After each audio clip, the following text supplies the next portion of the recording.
Hey y'all, it's Mo. Welcome to the fifth episode of the Mo Show. So excited to have y'all here tonight. Got a great guest, and I'm so thankful for her coming on and spending a little time with me. She is an attorney residing out of Lancaster, South Carolina. She got an undergrad from Furman University and went on to get her doctorate in law, JD in law, I should say. Here from the University of South Carolina. So go Cox, she a Gamecock representative as well. And she is none only but your District 44 House of Representative, Mandy's Power Norrell. How are you doing tonight? I am doing great. How are you doing, Mo? You know, I'm excited to be here and have this great conversation with you. Obviously, you're a state rep here in District 44, which falls in my district here of District 5 for the Congressional side. And so I'm just really excited to have this dialogue with you. You are a staple in the community, staple in this district, and I think we're going to have some fun. So welcome. Thank you. I am so excited to be here. I am a fan of the Mo Show, so I am honored to be a guest. Awesome. Well, let's just jump right into it. So Okay.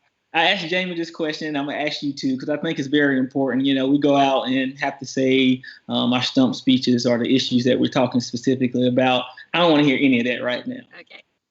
So I told Jamie I'm telling you the same exact thing. Mm-hmm. Who is Mandy?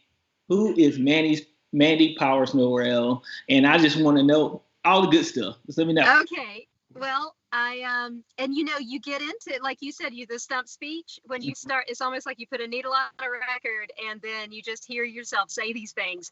So it's almost just like hard to get out of, but it's, well, I'm from Lancaster. I grew up in Lancaster, and everybody in my family before me was from Lancaster. And so I love Lancaster, and that's where I've, Lancaster's like a member of my family, in a way that's like I can get mad at it and I can love it, and I just, but nobody else better say anything bad about it. Right. Exactly. We'll fight.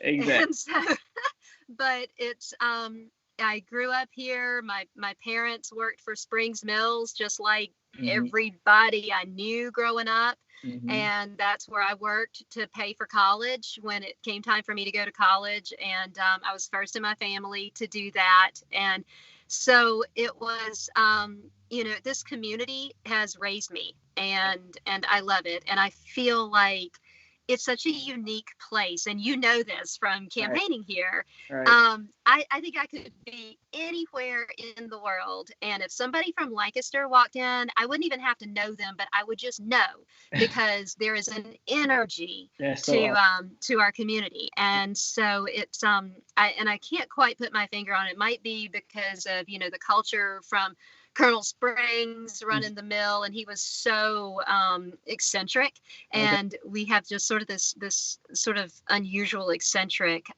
ness about us in Lancaster. And I know you're seeing that as you're campaigning in all of these counties that make up District 5 in the congressional race. And so, but I kind of like to think Lancaster is the most special. Yeah. But that's me. I grew up, my parents worked for the mill. We were just like regular middle class folks, and it's so sad that like a lot of times folks who grew up normal don't get into or don't get elected to political office, and it's important, I think, to represent every point of view, but only the privileged point of view has been represented at higher levels. That's why I'm so excited that you're running in Congressional District 5. But I know a little bit about you. I want to throw this back at you and ask you, who is Mo Brown? Well, before we do that, I will tell you this. Governor Hodges says that Lancaster is the center of the universe. So yes, he said I'm so glad I talked to him. I don't know about that. That may be a bit of an overstatement. No, but it's definitely a great place. It's but who's Mo Brown? That's a great question. I think much like you, I'm just a country boy. I say it all the time. It's just a country boy that's don't work my tail off, and I'm a reflection of community, family, people who saw more in myself than I even recognize at times. But when I did see it, I worked hard. I had a lot of folks tell me that I wouldn't do a lot of things. I distinctly remember a guy laughing in my face when I told him I actually was going to go play football for the University of Tennessee because I was into the orange. I don't know why I was liking that orange stuff so much back then. And he just laughed. You must have been really young, right? Yeah, I was young. I was like maybe like 13, 14, somewhere. Okay. Yeah. And he just laughed in my face. And I just remember that fueling me to go work even that much harder to prove him wrong. And I didn't go play for Tennessee, obviously, but they did offer me a scholarship. And there was the number 2 team on my list. So I'm just a guy that believes in myself. I believe what's in my gut, and I believe in treating people right and doing what's right. And if you do that, be honest, and be a person of your word and stand on your word, that ultimately you go to sleep at night very easily, and you don't have to worry about thinking about stuff that you said or might not have said. You just stay true to who you are and try to be honest best possible. And that's Mo Brown, and that's why I'm running for Congress. That. Yeah. I love that. And I also love that you didn't let the naysayers discourage you, because I think so often, like with our young people who have so much potential, it only takes 1 or 2 negative influences in their lives to discourage them from pursuing what they're otherwise so capable of doing. Absolutely. And, one of my stances when we talk about, education, a lot of kids, growing up, they didn't have the talent that I had or as an athlete that allowed me to escape necessarily my upbringing because I was able to marry the 2. But everyone can't run fast, jump high, and, spike balls when they score touchdowns. It's, very limited people are going to be able to go and play college athletics. And so the notion that it's not more exposure for the opportunity that education lends to each and every one of us, that's the issue. And so as I decided to plot my career out after football did not work out and I thought I would be in the NFL, et cetera, there was plenty of opportunities for me to go on the sports side.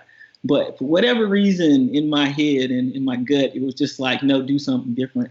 Like, go the path not taken so you can be that example. And I think what both of us are doing right now is trying to be exactly that. Mm-hmm. Oh, that's such a good story. I love that. Absolutely. So awesome. We're going to transition a little bit here, and we're going to talk about your role here as a local legislator and in the state house, and you have took a very vocal role in the COVID-19 response.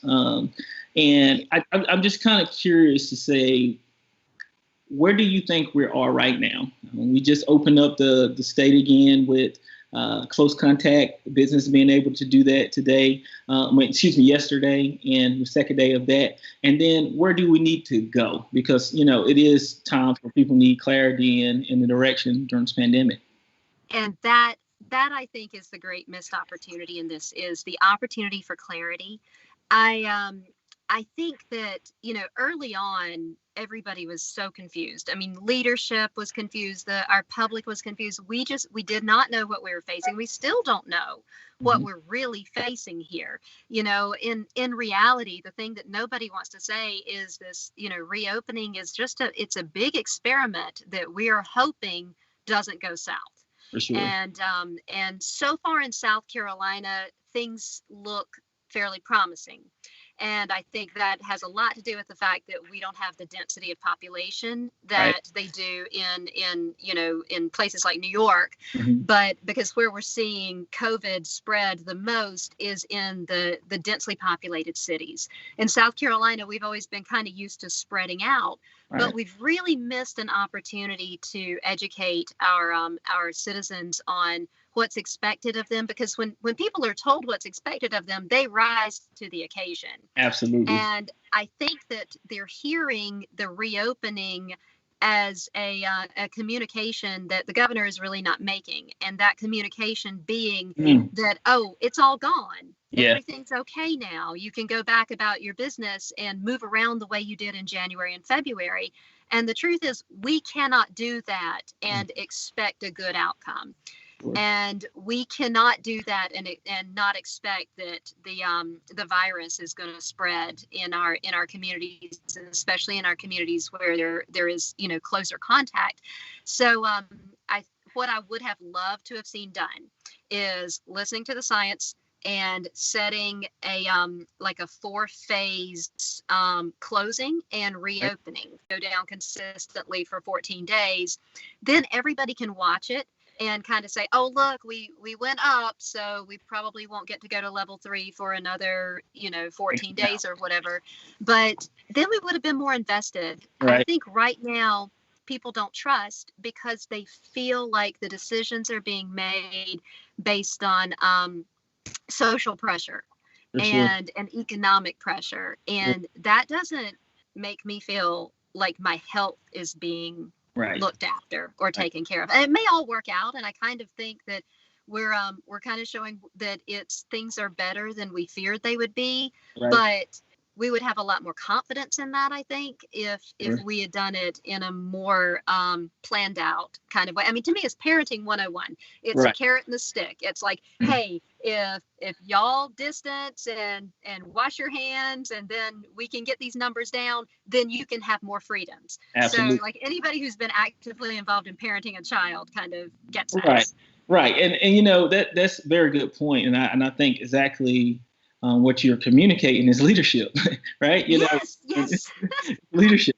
It's, when things go wrong, that's when leaders step up, whether that's a mother, a father, or whether that's a teacher, whether that's a coach. It's when those things of crisis, when you have to call that timeout because you got to get 4th and 1 because the game is on the line. Everyone's looking towards that leader. And I do think we have lost that opportunity from leadership all up and down the board throughout this country to really centralize that message of the 4 steps that you just said. Whatever it is, give us something that's clear, concise. You can follow it, you can execute it, you have checkpoints, and then every time you get new inputs, the output change accordingly to keep this country moving forward. And so it's great to know that we do have leaders in the State House and government that is thinking that way, but like you said, we got to get everyone else on board so we can communicate that properly.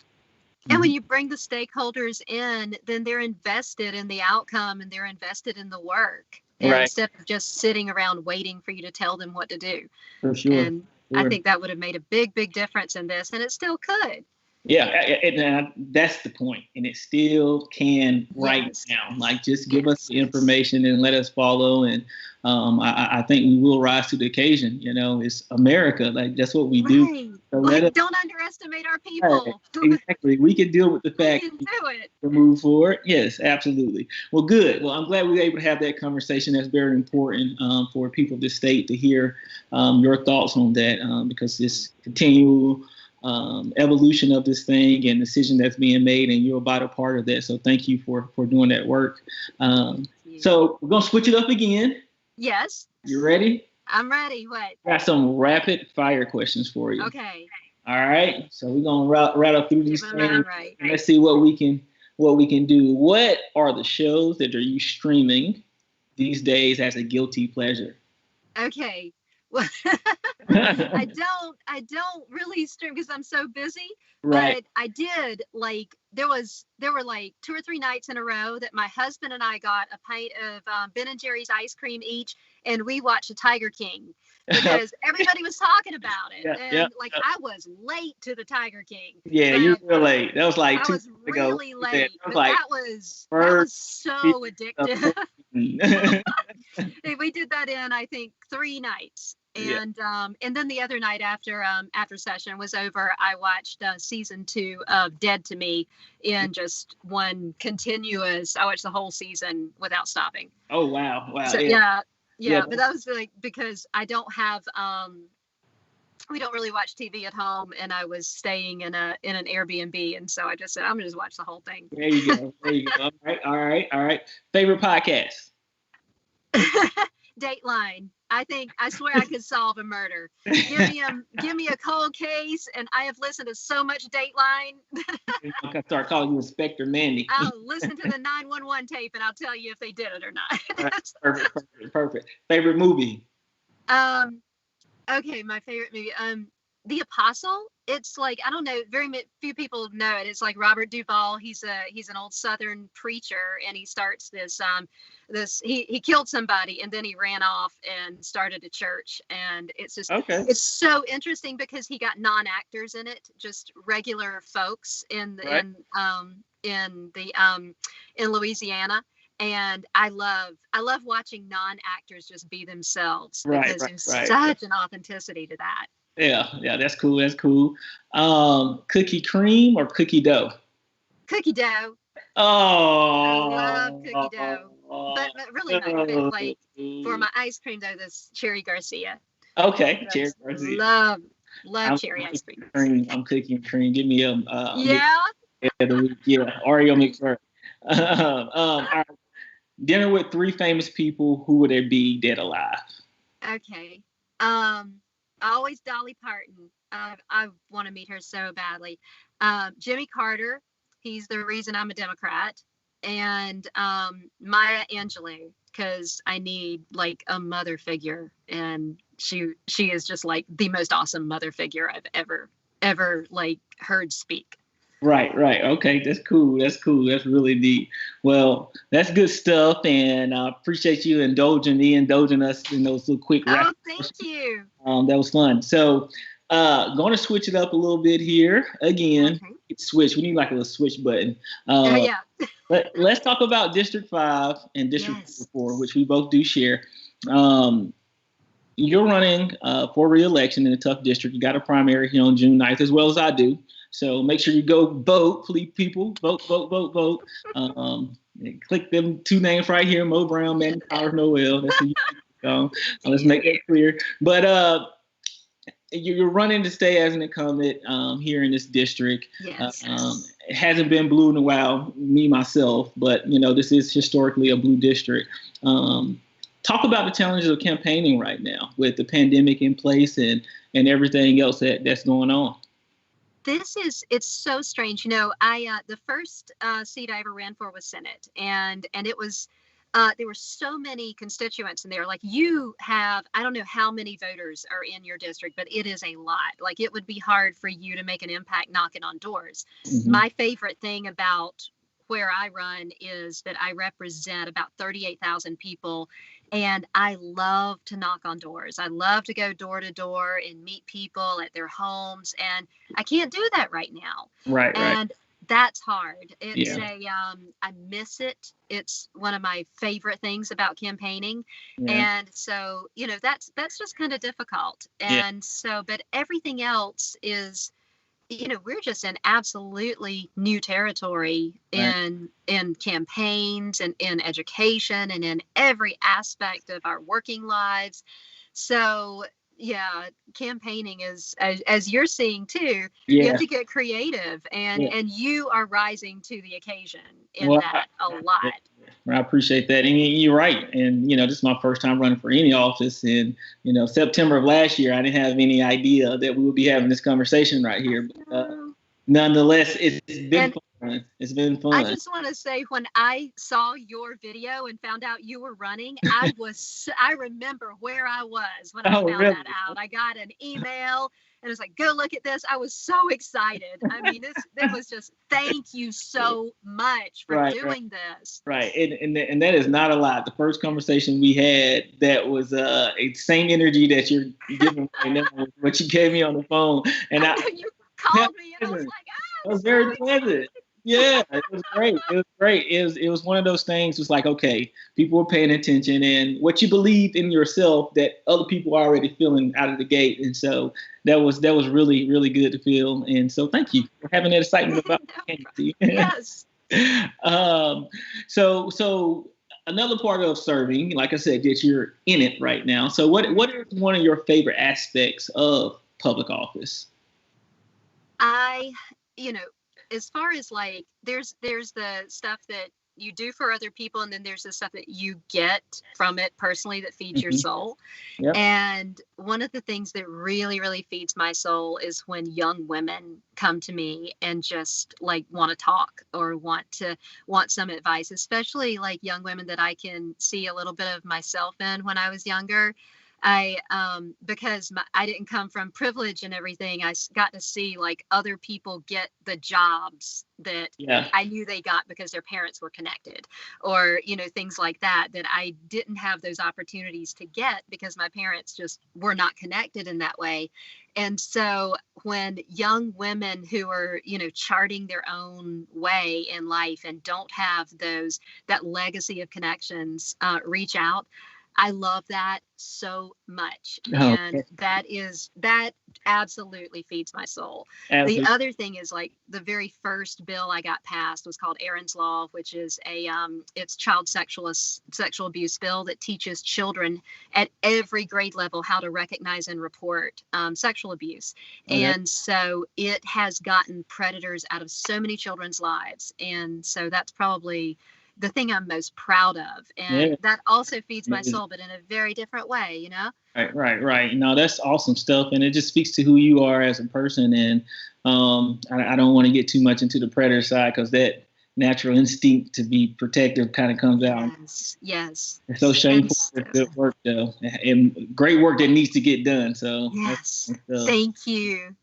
And I bet you're encountering like some really soul feeding things during this campaign, right? Yeah, I mean, you I was talking to one of my really good friends earlier before we got on this call, and he was asking me how running going, and I said, man, it's been so humbling. It's just all the perspectives and the voices you get to hear, and all the different emotions from, someone excited as you when you say I'm running for office, to someone literally saying that I feel like I'm a animal hunting in my house, because it goes so many different ways, but each one of those things, it just helps sharpen you, and it reminds you why you're doing this. And so it's just been great, and I look forward to the opportunity to actually being able to serve as a congressman here, because I feel people, and I honestly get what it takes to work hard to accomplish something, but also know that if given the opportunity, a lot of people will succeed. And that's where government has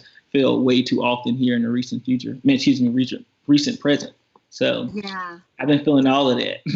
I know. And people will share things with you in a campaign that are just, I know what you're saying. Right. It's just the stories and the life lessons that people impart when you're campaigning. You bring all that with you when you serve. And the biggest thing I've probably learned, I mean, you hear this all the time, don't assume because you make it out of you and me, how the old saying goes. But, there's certain things that you may assume just by picking up the phone in the first 2 seconds of a conversation. And then as you evolve and hear people's story and how they have fought, to me, it just reinvigorates the American spirit that I know to be true. The same reason that you and I having this conversation, it goes throughout this nation. And that's why I'm confident that we can get through this. But at the same time, we got to step up and actually do it. It's not going to happen by itself. And so it's just feeling all those emotions and energy. It's been great. Oh, that's awesome. That is awesome. I'm so glad you're in. I know I keep saying I am so glad you're in it. Right. Well, I appreciate it. So one of the things I do admire about you, that you're not afraid to point out your slip-ups. So on Twitter, a couple of days ago, you had this great picture of you, and then it was 3 pictures, and you got closer and closer and closer, and you had your lipstick on your teeth. I did. It looked like I got a chipped tooth in that TV interview. So I mean, just tell me, what is the most embarrassing moment you done had that you would like to share with all? On the job. So I was I ran for lieutenant governor in 2018. So 2 years ago, I ran for lieutenant governor, and we would get so we were busy all the time, just constantly campaigning. And we were going to have a breakfast of Democratic leaders and all this. And so I showed up. I was in a hurry because my running mate was running late and I had to get there before to, welcome everybody and everything. And so I showed up and I was speaking to the group and I was just very, I felt like I was doing a good job. And I turned around for something, and the president of the Chesterfield County Democratic Party jumped up, and the lady with her jumped up, and she leapt across the table to zip my dress up because I had left the whole back of my dress unzipped. That's great, though. She was looking out, though. She was looking out. That's awesome. She was awesome. I love women like that. Like people who will say, "Hey, guess what? You have toilet paper stuck to your shoe, or you exactly. No, you sit here staring at me. Don't make me look like an idiot." So she just grabbed me and zipped my dress up. So, I love it. Well, that is awesome. That is awesome. So we're gonna start winding this thing down. It's been amazing for having me. Talking with you, and thank you for the amazing work that you're doing here, and I look forward to continue to work with you as I go through this campaign, and even as hopefully in November. Matter of fact, hopefully we're gonna do this. We're gonna claim it. We're gonna claim it. You are gonna do it. And we're gonna go win this thing on November 3rd. But we need all of you, to get involved and make sure that you go vote for Mandy and Mo. So again, you're a great servant. And want to make sure that I say thank you on behalf of not only me, but on behalf of South Carolinians. You represent us very, very well. And I hope you continue to do that, which I know you will. And thank you for being on the show tonight. Thank you so much, Mo. It was an honor. Absolutely. Absolutely. Well, we're going to get this thing signed off here, and you can hang up if you like. And then I'm going to speak to everyone else a little bit more here. Sounds good. Thank you so much for having me. All right. Thanks. Bye-bye. Yep. So thank you for coming on to the show tonight and listening to our 5th episode of the Mo Show. It was awesome to have Mandy on. She's doing an amazing job. Make sure that you go out and support her and myself on June 9th in the South Carolina primary. And if you're not, make sure you vote. Just vote. Whoever you are, go vote. Exercise your duty as a American, because it is that important. Also, visit moforcongress.com. These things don't pay for themselves, and the campaign don't pay for themselves. And again, every dollar that you contribute going to the fight to win this election come November 3rd, June 9th and November 3rd. And so I definitely appreciate anything that you do on that front. So again, we'll be back at you next week, and thank you for tuning in. Have a good night.